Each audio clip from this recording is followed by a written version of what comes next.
กราบพระพุทธให้ถึงปัญญากราบพระธรรมให้ถึงความจริงกราบพระสงฆ์ให้ถึงความดีพระพุทธช่วยนำพระธรรมช่วยแต่งพระสงฆ์ช่วยแจ้งหมู่เฮาตั้นทั้งหลายคือแหล่งธรรมแต่ความดีขอความนอบน้อมของข้าพเจ้าจงมีแด่พระสัมมาสัมพุทธเจ้าผู้ตรัสรู้ชอบได้โดยพระองค์เองข้าพเจ้าระลึกถึงพระพุทธเจ้ากับทั้งพระธรรมและพระสงฆ์ว่าเป็นที่พึ่งกำจัดภัยได้จริงที่พึ่งอื่นของข้าพเจ้านั้นมามีพระพุทธพระธรรมพระสงฆ์เป็นที่พึ่งอันประเสริฐของข้าพเจ้าน้อมกราบถวายความเคารพนอบนบในปรมีธรรมของพระเถรานุเถระครูบาอาจารย์ทุกท่านด้วยความเคารพอย่างสูงยิ่งครับขอธรรมสวัสดีทั้งความผาสุกความเจริญรุ่งเรืองในทางโลกและก็ทางธรรมจงปรากฏมีแก่บรรดาญาติโยมสาธุชนพุทธบริษัท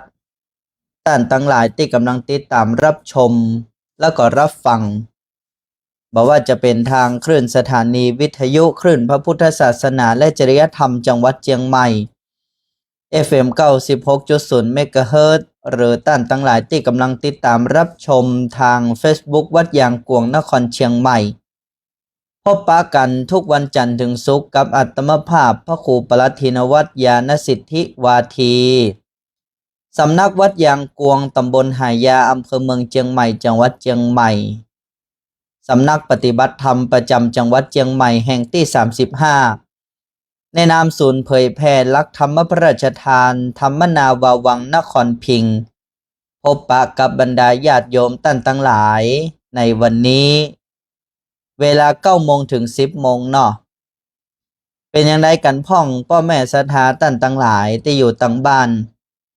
เช้าวันนี้ตื่นขึ้นมาระลึกพระรัตนตรัยกันหรือยังอ้าวใครยังไม่ได้ระลึกพระรัตนตรัยเตื้อพร้อมๆกันเลยสัก3 จบเนาะพุทโธเมนาโถพระพุทธเป็นที่พึ่งอันประเสริฐของข้าพเจ้าธัมโมเมนาโถพระธรรมเป็นที่พึ่งอันประเสริฐของข้าพเจ้าสังโฆเมนาโถพระสงฆ์เป็นที่พึ่งอันประเสริฐของข้าพเจ้าพุทโธเมนาโถพระพุทธเป็นที่พึ่งอันประเสริฐของข้าพเจ้าธัมโมเมนาโถพระธรรมเป็นที่พึ่งอันประเสริฐของข้าพเจ้าสังโฆเมนาโถพระสงฆ์เป็นที่พึ่งอันประเสริฐของข้าพเจ้าพุทโธเมนาโถพระพุทธเป็นที่พึ่งอันประเสริฐของข้าพเจ้าธัมโมเมนาโถพระธรรมเป็นที่พึ่งอันประเสริฐของข้าพเจ้าสังโฆเมนาโถพระสงฆ์เป็นที่พึ่งอันประเสริฐของข้าพเจ้าเพราะนั้นเฮาญาติโยมสาธุชนท่านทั้งหลายนัดหมายกันเลยว่าทุกวันจันทร์ถึงศุกร์เนี่ย9 โมงถึง10 โมงเมื่อเวลาญาติโยมสาธุชนท่านทั้งหลายฟังคลื่นสถานีนี้อยู่ฟังรายการนี้อยู่ขอญาติโยมสาธุชนท่านทั้งหลายได้ปฏิบัติบูชาเพราะว่าการปฏิบัติบูชานี้เป็นการบูชาอันยอดยิ่งที่พระสัมมาสัมพุทธเจ้าทรงสรรเสริญอย่างที่ญาติโยมท่านทั้งหลายเคยได้ยินได้ฟังและเข้าใจกันนั่นแหละว่าการบูชาที่พระสัมมาสัมพุทธเจ้าได้สอนหมู่เฮาท่านทั้งหลายไว้นั้นมีอยู่2 ประการคือ1อามิสบูชาการบูชาด้วยข้าวของสิ่งของตั้งหลายตั้งปวงซึ่งบัดนี้พระสัมมาสัมพุทธเจ้าก็ปรินิพพานนานไปแล้วเพราะนั้นคันธมาลาดวงดอกไม้ทั้งหลายเหล่านั้นพระองค์เองก็คงจะบ่สามารถที่จะเขาเรียกว่ารับต่อหมู่เฮาท่านทั้งหลายได้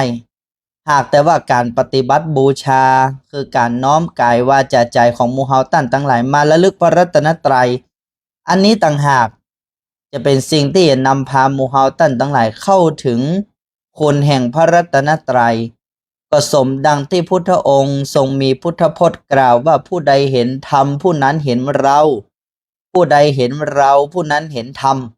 เพราะฉะนั้นการที่มูฮัมหมัดทั้งหลายจะนำเอาอามิสบูชาถวายต่อ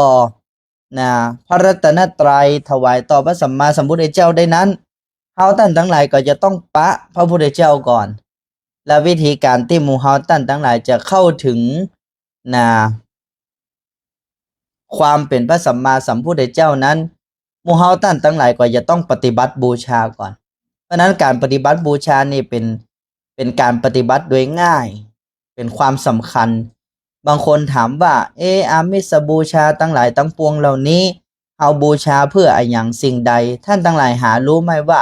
อามิสบูชาเหล่านี้ล้วนเกิดจากการปฏิบัติบูชาก่อนทั้งสิ้นทั้งปวงถ้าการปฏิบัติบูชาเกิดขึ้นในจิตในใจแล้วเวลาจะทำอะไรอย่างมันก็จะระลึกถึงกุลของพระพุทธเจ้าอย่างแท้จริงท่านทั้งหลายลองสังเกตดูทุกวันนี้เฮาบูชาพระพุทธเจ้าเนี่ยเฮาแทบจะไม่ได้บูชาพระสัมมาสัมพุทธเจ้าด้วยพระองค์เป็นผู้มีพระมหากรุณาธิคุณด้วยพระองค์เป็นผู้มีพระปัญญาธิคุณด้วยพระองค์เป็นผู้มีพระบริสุทธิ์ที่คุณเลย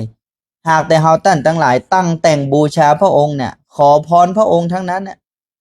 ขอให้โรคภัยไข้เจ็บหายขอให้ได้โชคได้ลาภได้เงินได้ทองท่านทั้งหลายหารู้ไหมว่าการบูชาอย่างนั้นเนี่ยอันที่จริงแล้วประโยชน์น้อยประโยชน์น้อยเพราะฉะนั้นอามิสบูชาจะทรงคุณค่าเนี่ยต้องเข้าถึงการปฏิบัติบูชาก่อนเฮาไม่ได้ปฏิเสธการบูชาด้วยสิ่งของแต่การบูชาสิ่งของทั้งหลายเหล่านี้นั้นมันจะต้องเกิดจากหัวจิตหัวใจที่หันความเป็นพุทธธรรมสังฆะก่อนเมื่อหันพุทธธรรมสังฆะภายในจิตในใจดังที่พุทธองค์บอกนั่นแหละผู้ใดเห็นธรรมผู้นั้นเห็นเราเนี่ยอันนั้นต่างหากอามิสบูชาทั้งปวงจึงจะมีอานิสงส์มากนี่อาตมาภาพบอกเคล็ดลับญาติโยมไว้อย่างหมู่เฮาญาติโยมท่านทั้งหลายถวายข้าวถวายน้ำเนี่ยต่อพระพุทธรูปเนี่ย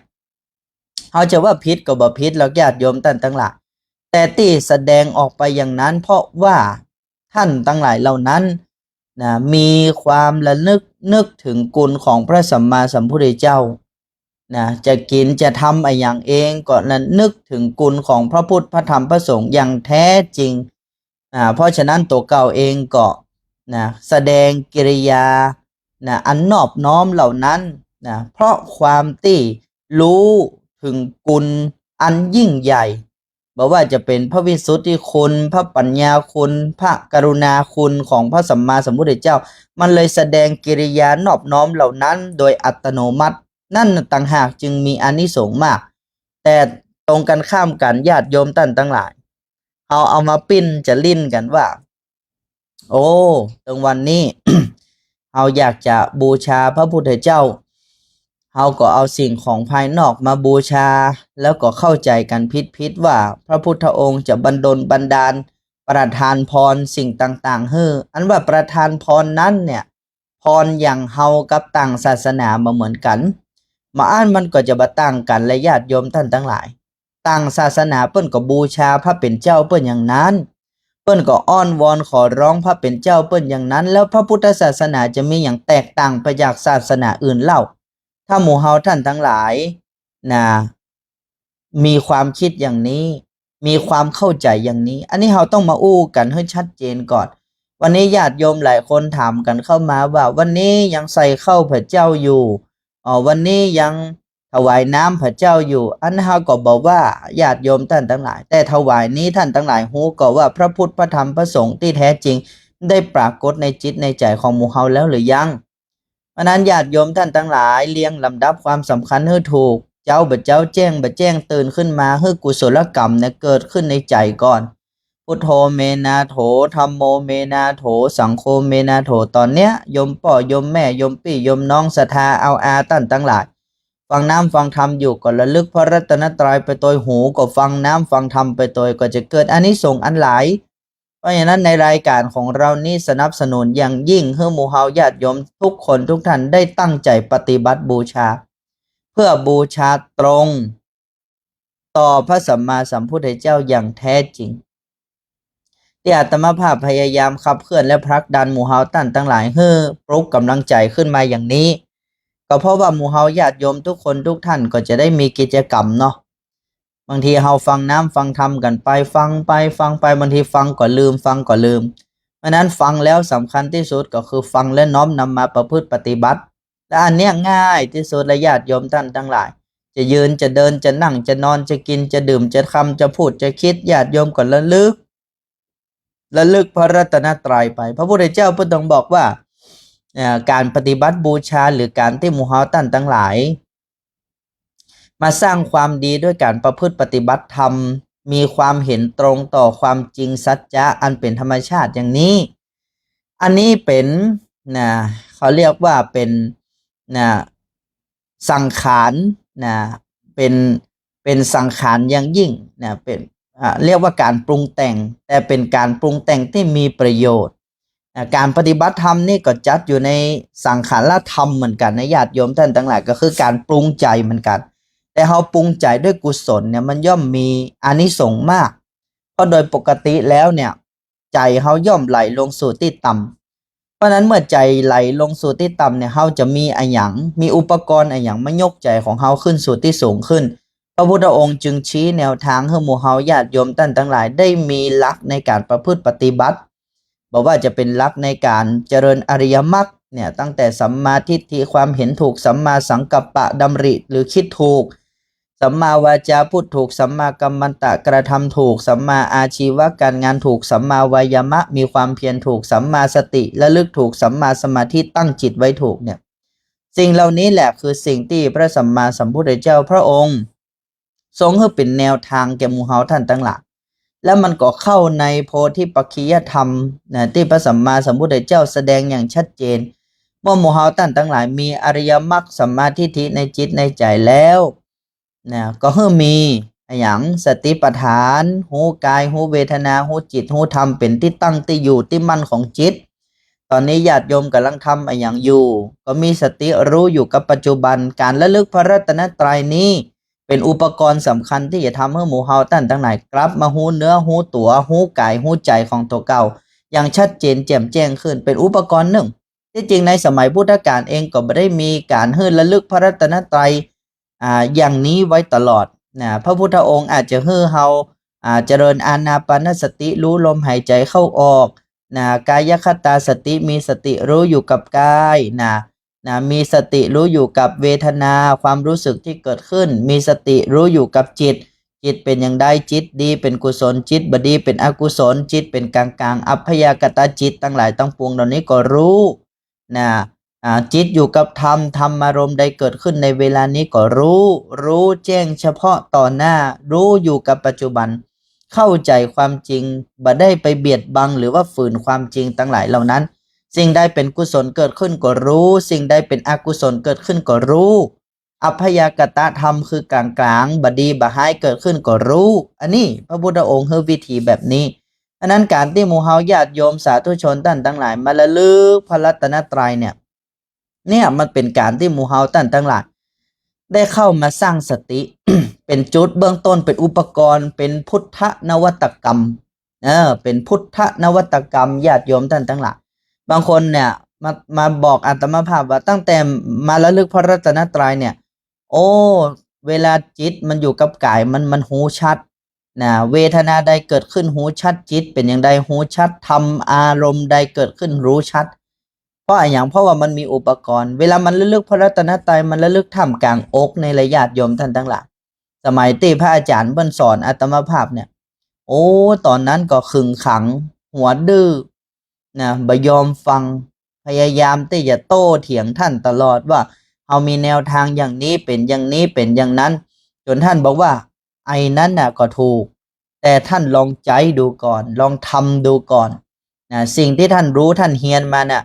มันก็บ่เป็นอย่างหรอกมันก็จะอยู่กับตัวของท่านนั่นแหละแต่ท่านวางมันลงก่อนหลักปฏิบัติใดที่ท่านทำอยู่เนี่ยโหอยู่ว่าเป็นของดีแต่หัวใจสำคัญคือท่านบ่รู้ว่าสิ่งที่ทำอยู่นั้นคืออะไรอย่างมันก็จริงญาติโยมท่านทั้งหลายเฮาที่เฮาทำอยู่ตั้งวันเนี่ยเฮาว่าเฮาปฏิบัติก็แม่นเฮาปฏิบัติจริงอยู่ แต่พอถามว่าทำเพื่ออะไรหยังได้อะไรหยังเนี่ยเฮาคิดบ่ออกเพราะอาจารย์ก็ไม่ได้สอนเฮาแล้วเฮาเองก็ไม่ได้หูได้ด้วยตัวเก่า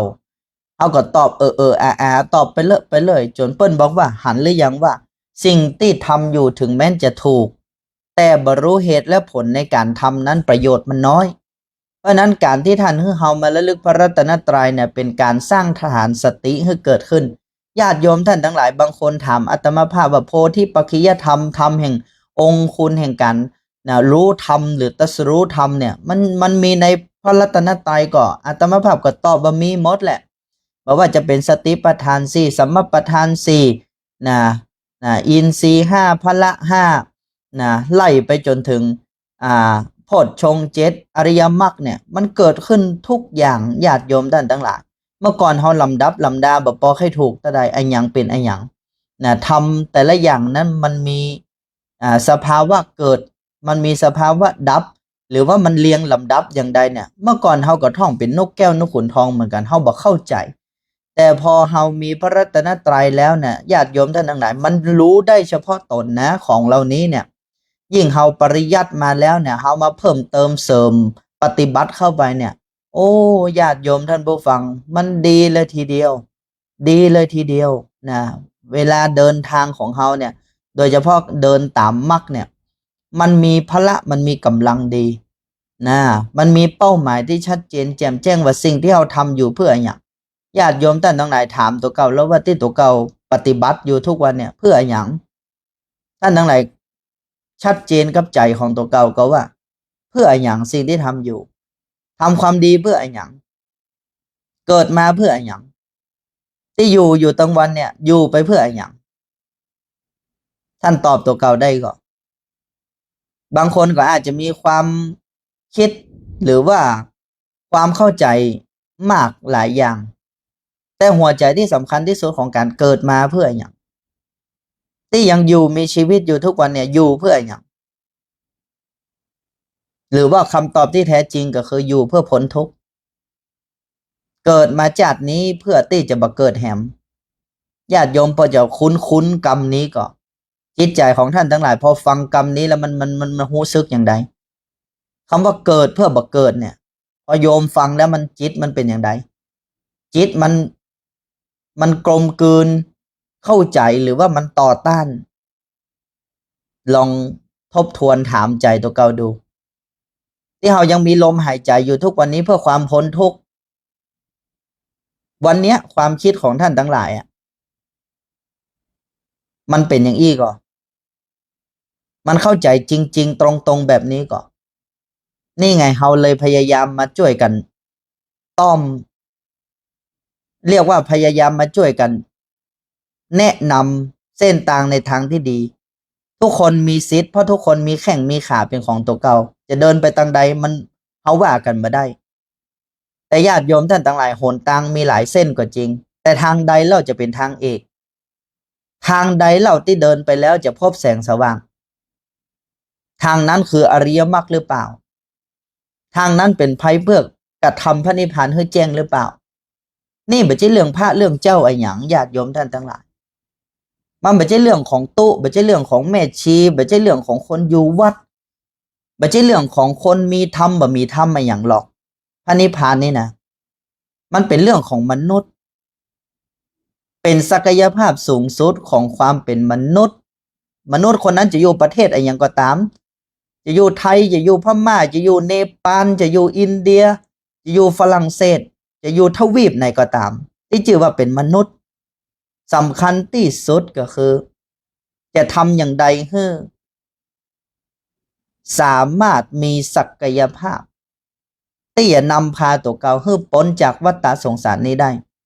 นี่ต่างหากแล้วหมู่เฮาทุกคนชาวไทยเนี่ยได้ยินได้ฟังกันตลอดแม้กระทั่งพ่อแม่ศรัทธาญาติโยมซึ่งเฮาได้ร่วมกัน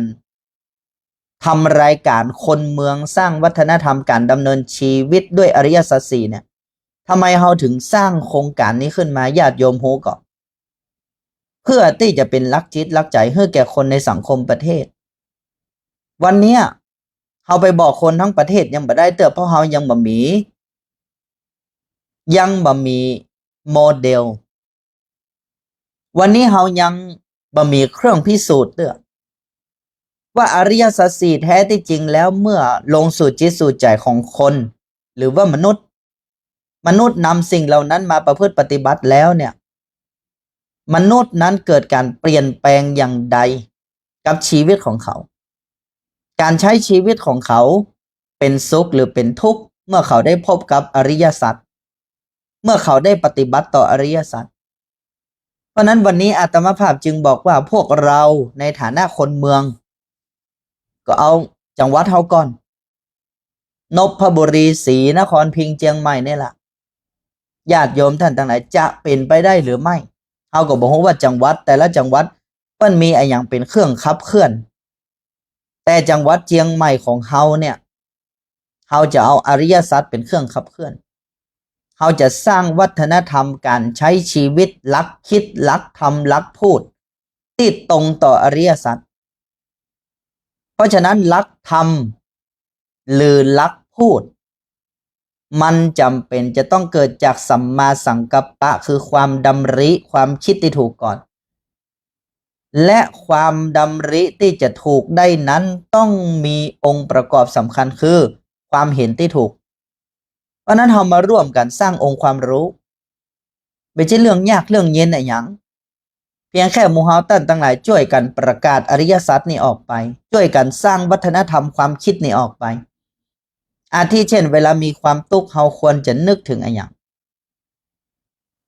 นึกถึงพระรัตนตรัยใช่หรือไม่ถ้าคนต่างศาสนาเฮาก็บ่เกี่ยงถ้าจะบอกว่าเขาบ่ใช่ศาสนาพุทธบ่เกี่ยงพระรัตนตรัยนี้บ่ได้แบ่งศาสนาเพราะพระรัตนตรัยไม่ได้พึ่งศาสดาแต่พึ่งตัวเองจะมีศาสดาในศาสนาไหนปฏิเสธปัญญาจะมีศาสดาในศาสนาไหนปฏิเสธความจริงจะมีศาสดาในศาสนาไหนปฏิเสธความดีญาติโยมว่ามันมีศาสดาในศาสนาไหนพ่องจะมีวะที่ศาสดาเหล่านั้นจะปฏิเสธปัญญาจะปฏิเสธความจริงจะปฏิเสธความดีมีหรือไม่ถ้าปฏิเสธก็ต้องไปทบทวนดูแล้วว่าเราควรจะเชื่อหรือเราควรจะทำอย่างใดเพราะฉะนั้นพระรัตนตรัยที่เรียกว่าปัญญาความจริงความดีนี้เป็นเรื่องของตัวเก่าโดยเฉพาะเป็นการพึ่งตัวเองโดยเฉพาะการที่เรากลับมาพึ่งตัวเก่าด้วยปัญญาสามารถสร้างกำลังใจให้ตัวเก่าได้ด้วยตัวของตัวเองเนี่ยนี่ไม่ใช่ความภาคภูมิใจหรือญาติโยมท่านทั้งหลายพ่อแม่ศรัทธาญาติโยมลองช่วยกันเหรอวันเนี้ยที่เราอยู่ที่บ้านเราวันเนี้ยวันที่เราอาจจะมีความเหนื่อยอาจจะมีความน้อยใจอาจจะมีความรู้สึกฟุ้งซ่านวุ่นวายจิตใจเพราะลูกก็ไปอยู่บ้านหลานก็ไปอยู่บ้านละเราอยู่คนเดียวญาติโยมปฏิบัติอย่างใดต่ออารมณ์เหล่านี้ญาติโยมมีความเรียกร้องความสนใจกับลูกกับหลานก็เรียกร้องความสนใจกับผัวกับเมียก็หรือพยายามที่จะให้ทุกคนมาใส่ใจมาสนใจเฮาเพราะว่าเฮาเหนื่อยเฮาอยากจะได้กำลังใจเพราะฉะนั้นเมื่อเฮาอยากจะได้กำลังใจเนี่ยทุกคนต้องเอากำลังใจมาเทที่เฮาญาติโยมกำลังคิดอย่างนี้อยู่หรือเปล่ากำลังคิดแบบนี้อยู่หรือเปล่ากำลังใจวิธีการเพื่อกำลังใจตัวเก่าด้วยการไปดูดกำลังใจของคนอื่นเฮาใช้อย่างนี้หรืออย่างนี้หรือญาติโยมท่านทั้งหลายถามใจท่านทั้งหลายรู้วันนี้ที่เฮารู้สึกบ่ม่วนกายบ่ม่วนใจเนี่ยแล้วเฮาน้อยอกมองใจเนี่ยเพราะอะไรหยังคนนั้นบ่มาพอเฮากะคนนี้บ่มาแลเฮากะเพราะฉะนั้นสิ่งที่อาตมาภาพกำลังสื่อกับหมู่เฮาญาติโยมทุกท่านก็คือกำลังใจสร้างด้วยกำลังแห่งปัญญาตราบใดที่ประชาชนชาวเจียงใหม่ของเฮานั้นเข้าใจหลัก การดำเนินชีวิต4อย่างนี้ที่เรียกว่าอริยสัจการเรียกร้องความสนใจต่อบุคคลอื่นจะบ่เกิดขึ้นแหมบอกว่าจะอยากเรียกร้องความสนใจกับลูกกับเมียกับผัวกับครอบกับครัวกับไผก็ตามแต่มันจะบ่เกิดขึ้นแหมและกำลังใจของเราจะสามารถสร้างมันขึ้นมาเองได้อุปมาก็เหมือนดังเฮาตั้นทั้งหลายมีโทรศัพท์แต่ว่าบ่มีสายชาร์จแบตเฮาบ่มี power bank บ่มีแบตสำรองแล้วเมื่อเฮาบ่มีแบตสำรองแบตเฮาจะหมดเฮาก็พยายามไปเสาะยืมคนอื่นอย่างเอี้ยขอหน่อยคนนี้ขอหน่อยคนนี้มีก็คนนั้นมีก็ญาติโยมท่านทั้งหลายลองคิดดูว่าการขอบ่อยๆเนี่ยเป็นเรื่องที่ดีหรือไม่ทั้งที่เฮามีศักยภาพเพียงพอและก็มีแนวทางที่จะสร้างพลังได้ด้วยตัวของตัวเองแต่วันนี้กลับปิดหูปิดตาบ่อยากจะเรียนรู้แล้วก็กลายเป็นภาระให้กับโลกใบนี้คือบ่สามารถอยู่ได้ด้วยตัวของตัวเองได้จะต้องอยู่เพราะกำลังใจของคนอื่นพอคนอื่นบ่ให้กำลังใจตัวเก่าก็น้อยอกมองใจ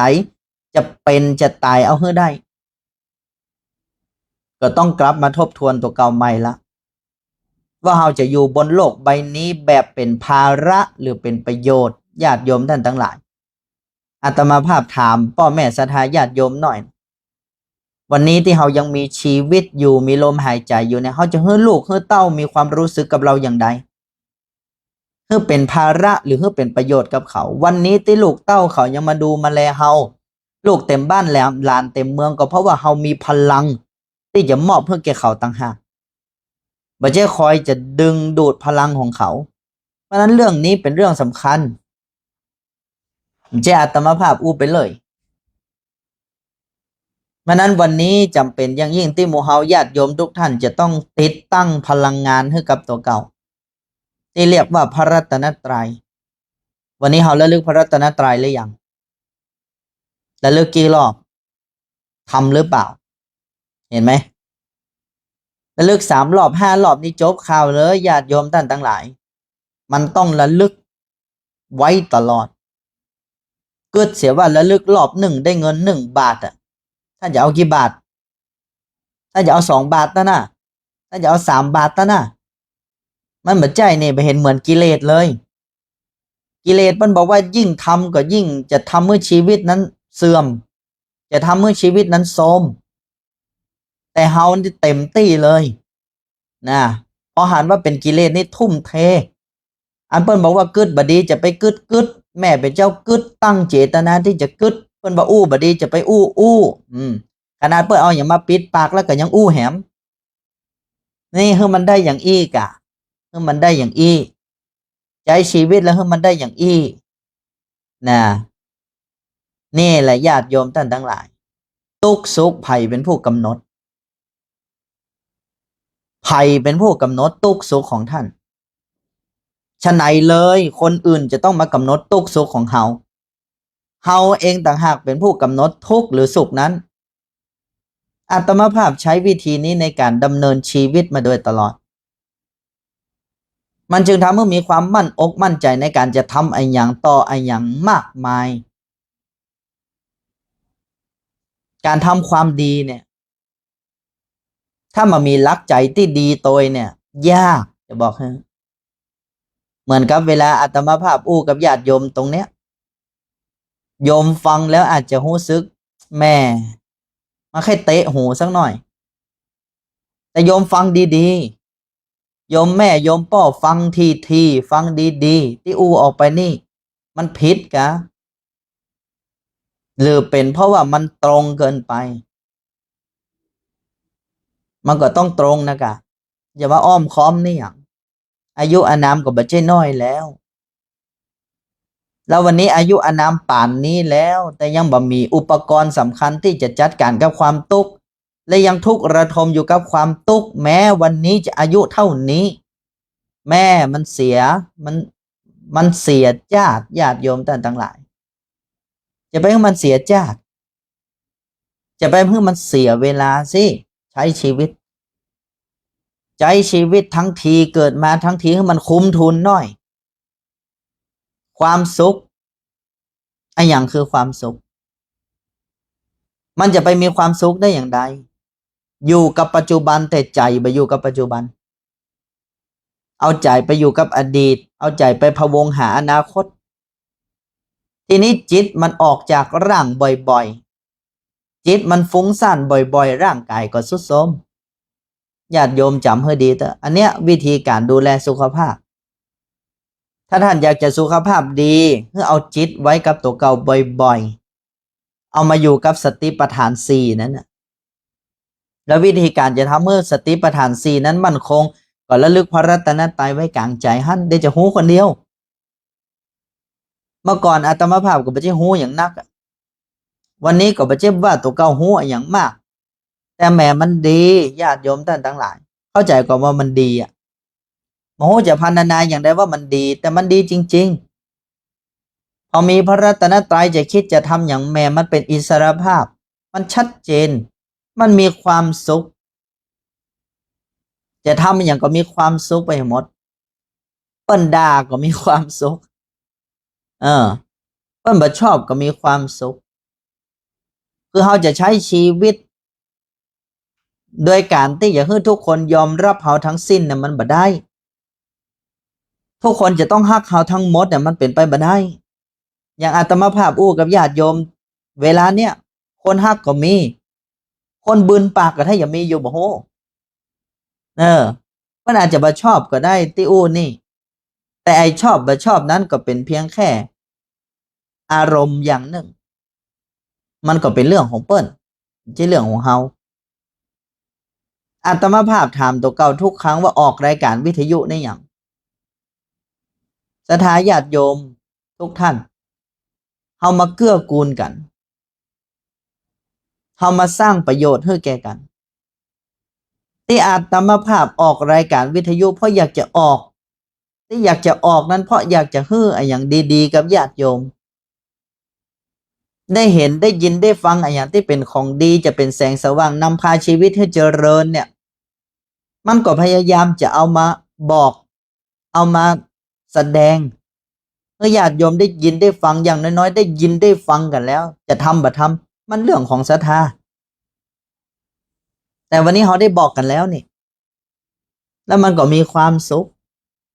อาตมาก็มีความสุขถึงแม้ว่าการงานมันจะมากขนาดไหนก็มีความสุขที่ได้มาโอ้นี่คนพอคนฟังก็ไม่ใช่นักนะญาติโยมท่านทั้งหลายเอาฟังวันหนึ่งก็ไม่ใช่ถึง10 คนบางคนก็บอกว่าโอ้ท่านอย่ามาขยันอู้แต่ว่ากูเจ้าท่านบ่อายเพื่อนกับคนไม่ใช่ใครพอใครฟังนะอาตมาภาพก็บ่อายนะบ่ได้มีความรู้สึกอะไรอย่างญาติโยมท่านทั้งหลายเพราะว่าอาตมาภาพคิดว่าเวลาที่แสดงธรรมอยู่นี้เขาเองก็ได้แสดงสิ่งที่อยู่ในใจออกมาโดยพระสัมมาสัมพุทธเจ้าทรงรับรองว่าบุคคลผู้จะลึกซึ้งในความจริงอันเป็นอมตะธรรมนั้นเนี่ยไม่ใช่อาศัยเพียงแค่ฟังธรรมอย่างเดียวนะแม้แต่เวลาแสดงธรรมเนี่ยก็เป็นเหตุทำให้จิตใจนั้นน้อมลงสู่อมตะธรรมได้โดยเพราะฉะนั้นสิ่งที่อาตมาภาพทำอยู่ทุกวัน9 โมงถึง10 โมงนี่ไม่ใช่เพียงแค่ประโยชน์ของญาติโยมท่านทั้งหลายอย่างเดียวอาตมาภาพตั้งประโยชน์ไว้ให้กับตัวเก่าเป็นหลักคนเฮาในญาติโยมท่านทั้งหลายมันต้องฮักตัวเก่าก่อนมันถึงจะฮู้จักฮักคนอื่นแม้แต่ตัวเก่าเองยังมาฮักจะมาฮักคนอื่นเนี่ยโอ้บะหมี่บะหมี่ญาติโยมท่านทั้งหลายประโยชน์ก็เหมือนกันต้องเกิดประโยชน์ตนก่อนจึงจะเกิดประโยชน์คนประโยชน์งานประโยชน์ตนยังหาบ่เจอเนี่ยมันจะไปแซงทำประโยชน์คนประโยชน์งานเนี่ยบ่จริงหรอกเพราะนั้นญาติโยมท่านทั้งหลายที่ทำความดีอยู่ทุกวันนี้ก็พยายาม ถามตัวเก่าสิว่าสิ่งที่ทำอยู่ตัวเก่าได้อะไรอย่างอาตมาภาพนะได้แน่ๆกำไรเน้นๆกำไรเน้นๆญาติโยมท่านทั้งหลายบักขาดทุนแม้แต่บาทเดียวชีวิตนี้บ่ชอบอย่างที่ขาดทุนเพราะนั้นทำทุกอย่างต้องเป็นกำไรและโดยเฉพาะกำไรแห่งธรรมเนี่ยมันต้องเกิดขึ้นในจิตในใจของเขาเวลาญาติโยมเปิดรายการวิทยุฟังนี่นะมันไม่ใช่แค่คนโลกฟังนะผีบ้านผีเฮือนก็ฟังโดยภพภูมิต่างๆนะบอกว่าจะเป็นรูปประภพกามภพโดยเฉพาะกามภพนี้ก็ไล่เอาตั้งแต่สวรรค์ลงมานะสวรรค์ลงมามนุษย์ลงมาตลอดจนถึงนรกเปรตอสุรกายสัตว์เดรัจฉานก็ได้อานิสงส์ไปตัวดังนั้นเวลาที่อาตมาภาพแสดงธรรมอยู่นี่อาตมาภาพก็น้อมใจว่าแม่บัจเจกคนนะที่ฟังเทพพรหมเทวาทั้งหลายต้องปวงก็ฟังเปรตอสุรกายสัตว์เดรัจฉานก็ฟังกันไปส่วนจะฮู้บ่ฮู้จะฮู้อย่างได้ประโยชน์อย่างใดอันนั้นก่อนแล้วแต่บุคคลตัวตนเฉพาะแต่เวลานี้อาตมาภาพก็เพียงแค่ทำอย่างที่พระสัมมาสัมพุทธเจ้าสอนคือตั้งมั่นตั้งใจไว้ว่าหน้าที่ที่ตัวเก่าทำอยู่นี้มันจะต้องเป็นประโยชน์โดยเฉพาะการประกาศความจริงคืออริยสัจธรรมทั้งสี่อันนั้นวันนี้ญาติโยมสาธุชนท่านทั้งหลายจำให้ดีทุสะนิมะกถาหัวใจอริยสัจทุสะนิมะนะโบราณกาลตะกอนเนี่ยเพิ่นเอาไว้ท่องเตือนใจว่าชีวิตนี้ต้องดำเนินให้ถูกมันเป็นแผนที่ก้มของคนที่ท่องเที่ยวอยู่ในวัฏฏะเพื่อที่จะพ้นจากวัฏฏะจึงจำเป็นต้องสร้างแผนที่ก้มเข้าไว้คำว่าแผนที่ก้มก็คือเนี่ยนะทุสะนิมะทุก็คือทุกสะคือสมุทัยนิก็คือนิโรธมะก็คือมรรคทุสะนิมะทุกสมุทัยนิโรธมรรคขันธ์ห้านี่เป็นทุกข์ยึดมั่นถือมั่นในขันธ์ห้าเป็นเหตุแห่งทุกข์ละวางความยึดมั่นถือมั่นในขันธ์ห้าได้เป็นการดับทุกข์และนี่แหละคือการเดินมรรคญาติโยมท่านทั้งหลายทุสะนิมะทุสะนิมะเนี่ยที่คนตะกอนเบิ้นท่องกันนี่นะก็เอามาย้อมใจว่าเวลาเจอปัญหาชีวิตอย่างกลับมาสู่ความจริงกลับมาดำเนินชีวิตบนพื้นฐานของความจริงทุกต้องรู้เหตุแห่งทุกต้องละการดับทุกทำให้แจ้งวิธีการดับทุกทำให้มากนี่ที่เรียกว่าการดำเนินชีวิตด้วยอริยสัจญาติโยมสาธุชนท่านทั้งหลายวันนี้หมู่เฮาท่านทั้งหลายดำเนินชีวิตก็ให้ดำเนินทางอันเป็นความเจริญแก่ชีวิตมีอริยสัจเป็นหลักเวลาที่หมู่เฮาญาติโยมท่านทั้งหลายดำเนินชีวิตด้วยอริยสัจนี่นะจิตใจมันเบาสบายมีศรัทธาญาติโยมวัดยางกวงหลายท่านหลายคนมาแชร์ประสบการณ์ให้ฟังพอหลังจากที่ได้มีพระรัตนตรัยเป็นเครื่องดำเนินชีวิตมีอริยสัจสี่เป็นแผนที่ในการใช้ชีวิตแล้วรู้สึกว่าไอ้อย่างมันเบาไปนักไอ้ที่ถือเนี่ยถือแล้วมันนักเนี่ยมันก็วางลงได้ดีนะ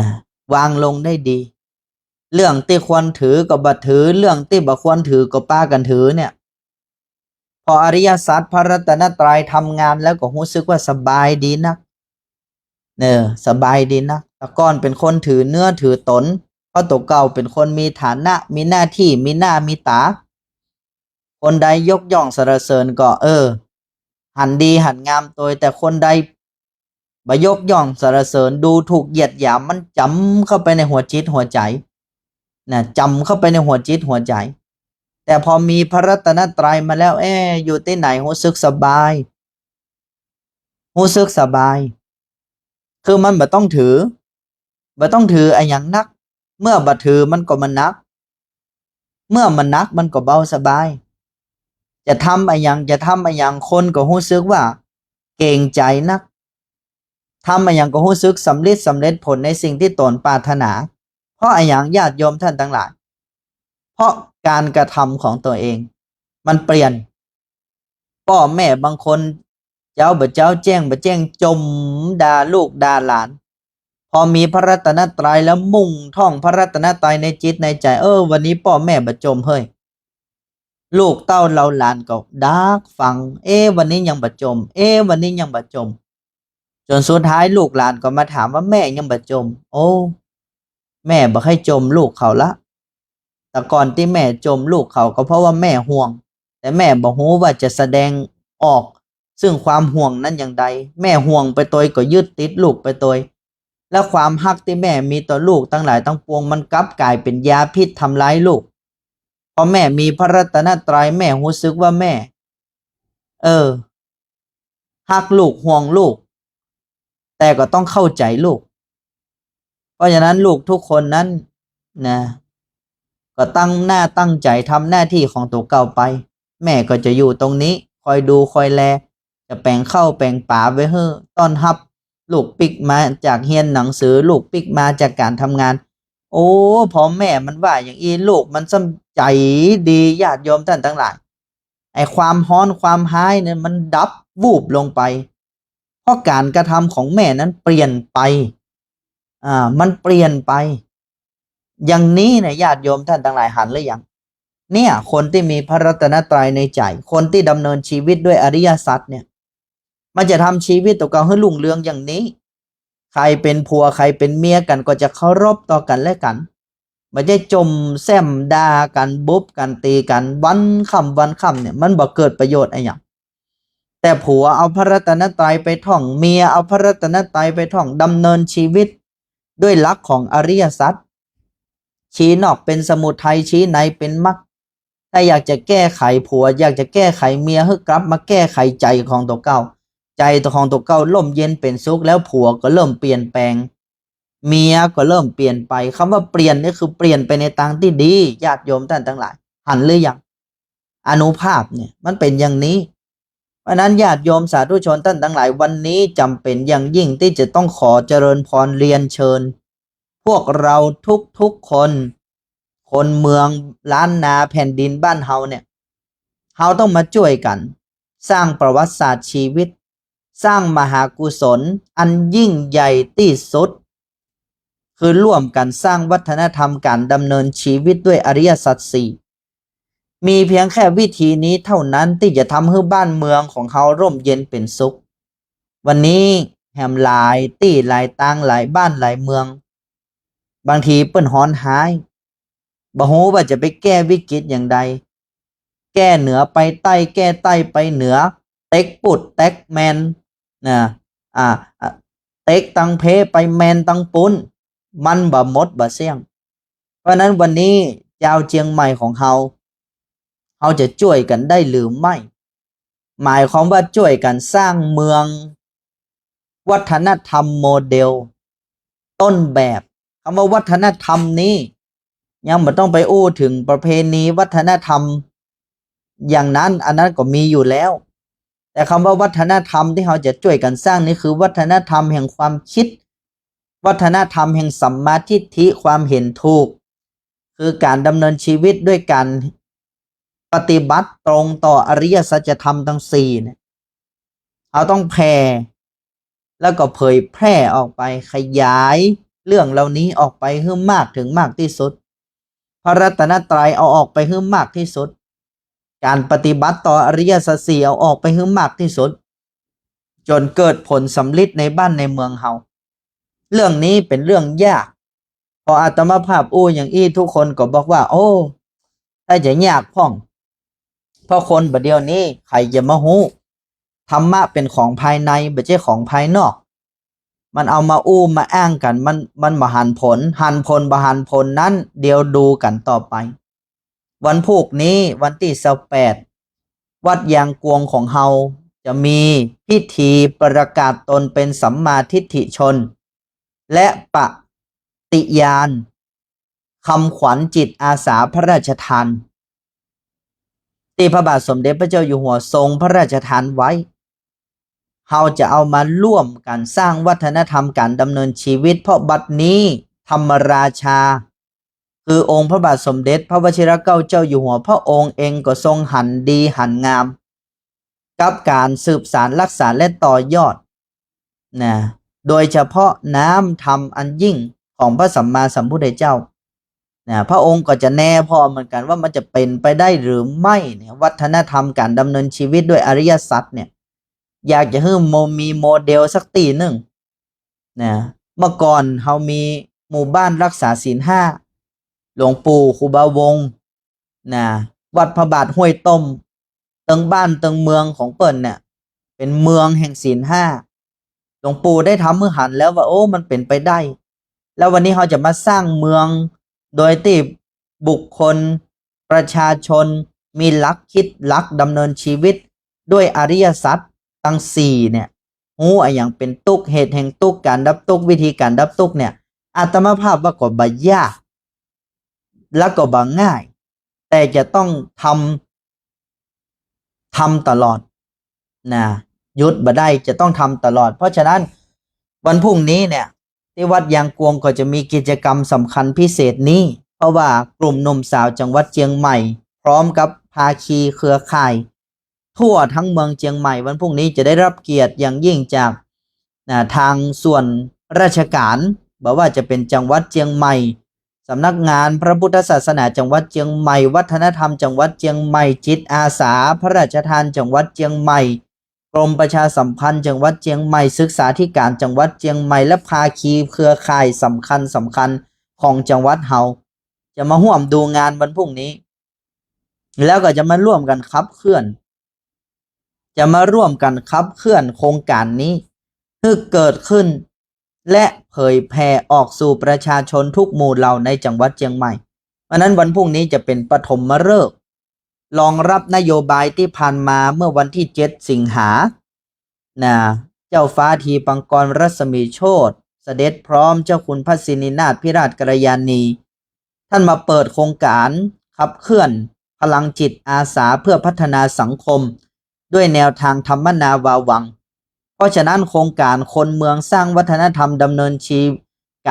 ชีวิตด้วยอริยสัจสี่นี้เป็นโครงการที่ฮับนโยบายของพลังจิตอาสาที่ผนวกกับหลักธรรมพระราชทานโดยเฉพาะเราจะนำหลักธรรมเหล่านี้แหละมาขับเคลื่อนบ้านขับเคลื่อนเมืองขับเคลื่อนภายในสู่ภายนอกที่ผ่านมาเราเอาภายนอกสู่ภายในอันนี้ปิ้นกันพ่องใครจะทำงานภายนอกสู่ภายในทำเอาช่วยกันทำอย่างดีช่วยกันทำทุกมิติทำทุกอย่างตั้งใจตั้งหน้าตั้งตาที่จะคัดเกลาสังคมของเราให้ดีขึ้นอย่างที่ว่าดีก็ช่วยกันไปส่วนในรูปแบบของวัดวาอารามพระสงฆ์องค์สังฆเจ้าพุทธศาสนิกชนและหมู่เฮาในฐานะประชาชนก็จะมาร่วมกันขับเคลื่อนโครงการนี้เพื่อสร้างพลังภายในเมื่อพลังภายในมีแล้วมันจะไปขับเคลื่อนพลังภายนอกให้มีประสิทธิภาพเกิดเป็นประสิทธิผลแก่สังคมประเทศชาติเพราะนั้นวันพรุ่งนี้เป็นก้าวสำคัญของบ้านของเมืองญาติโยมท่านทั้งหลายเพราะฉะนั้นอาตมาภาพหาเสียงละคำว่าหาเสียงหมายความว่าขอญาติโยมทุกคนทุกท่านมาร่วมกันสร้างกระบวนการเราจะร่วมกันสร้างกระบวนการก่อการดีคำว่าก่อการดีไม่ใช่ก่อการร้ายนะมันมีขบวนการก่อการร้ายตัวนะแต่เราทุกคนทุกท่านจะมาช่วยกันสร้างขบวนการก่อการดีอันนั้นญาติโยมท่านทั้งหลายอันนี้จะเป็นประวัติศาสตร์ชีวิตของพวกเราวันหนึ่งมันจะจารึกว่าครั้งหนึ่งพวกเราเคยทำมาอย่างไว้ ลูกหลานของเฮาในภายภาคหน้าจะจดจำหมู่เฮาทุกคนในยุคนี้และเขาตั้งหลายเหล่านั้นจะมีหลักในการดำเนินชีวิตอย่างถูกต้องศรัทธาญาติโยมฮักลูกก็ล่ะฮักหลานตัวเก่าก็ล่ะหวังที่อยากจะให้วงตระกูลของเฮาในภายภาคหน้าเจริญร่มเย็นเป็นสุขหรือไม่และไอ้ยังจะฝากเป็นมรดกให้แก่เขาบ่ใช่เพียงแค่เงินทองบ่ใช่เพียงแค่รถลาที่ดินบ่ใช่เพียงแค่บริษัทหุ้นส่วนสิ่งเหล่านั้นยังบ่ใช่เป็นหลักการันตีความสุขที่แท้จริงหากแต่สิ่งที่จะเป็นเครื่องยืนยันความสุขที่แท้จริงก็คือหลักในการดำเนินชีวิตด้วยอริยสัจสี่นี้ต่างหากเพราะนั้นหมู่เฮาท่านทั้งหลายในยุคปีพุทธศักราช 2569 อาตมาภาพตั้งปณิธานตั้งแต่นี้ไปจนตายจะช่วยกันขับเคลื่อนอย่างเต็มกำลังจะเผยแผ่หลักอริยสัจสี่ต่อทุกที่ทุกสถานจะทำในการทุกเมื่ออันนี้อุทิศชีวิตอย่างนี้และญาติโยมสาธุชนทุกคนทุกท่านหันควรเป็นอย่างใดอยากจะมาร่วมสร้างประวัติศาสตร์ชีวิตแบบนี้คือกับตัวเก่าหรือไม่อยากจะมาร่วมการขับเคลื่อนงานสำคัญที่เรียกว่าเป็นการต่อลมหายใจของพระพุทธเจ้าอันมีมหากุศลอานิสงส์อย่างยิ่งใหญ่อย่างนี้ร่วมกันหรือไม่ถ้าหมู่เฮาญาติโยมท่านทั้งหลายอยากจะร่วมกันก็ตั้งปณิธานไว้เลยว่าวันนี้คือตั้งมั่นตั้งใจระลึกพระรัตนตรัยตั้งมั่นตั้งใจเรียนรู้อริยสัจเข้ามาสู่จิตสู่ใจของตนแล้วเฮาจะอุทิศชีวิตญาติโยมท่านทั้งหลายคำว่าอุทิศชีวิตนี้เฮาบ่ใช่เข้ามาบวชตลอดชีวิตญาติโยมจะเป็นยิ่งจะเป็นใจจะเป็นอันอย่างเฮาบวชใจของเฮาได้น้อมนำอริยสัจสี่มาสู่จิตสู่ใจก็เป็นการสร้างอริยชนให้เกิดขึ้นในใจของเฮาเมื่ออริยชนเกิดขึ้นแล้วจึงเกิดอริยธรรมเนี่ยญาติโยมท่านทั้งหลายความวิเศษอยู่ตรงนี้เพราะนั้นหมู่เฮาญาติโยมท่านทั้งหลาย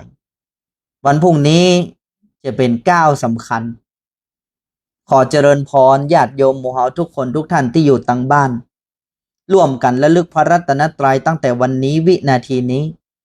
ญาติโยมระลึกในใจของตัวเก่าพุทโธเมนาโถธัมโมเมนาโถสังโฆเมนาโถอาตมาขอบิณฑบาตเมื่อญาติโยมท่านทั้งหลายระลึกพระรัตนตรัยเต็มหัวใจแล้วช่วยกันแผ่เมตตาแผ่กุศลเพื่อมาถึงณวัดยางกวงแห่งนี้เพื่อปกคลุมไปทั่วประชาชนชาวนพบุรีศรีนครพิงค์เชียงใหม่เพื่อบ้านเพื่อเมืองนี้เจริญรุ่งเรืองทำลายอวิชชาคือความบรรลุก่อเกิดสัมมาทิฏฐิคือดวงธรรมดวงปัญญาเพื่อศรัทธาประชาชนทุกหมู่เหล่ามิจิตใจน้อมเข้าสู่อริยสัจคือความจริงของชีวิต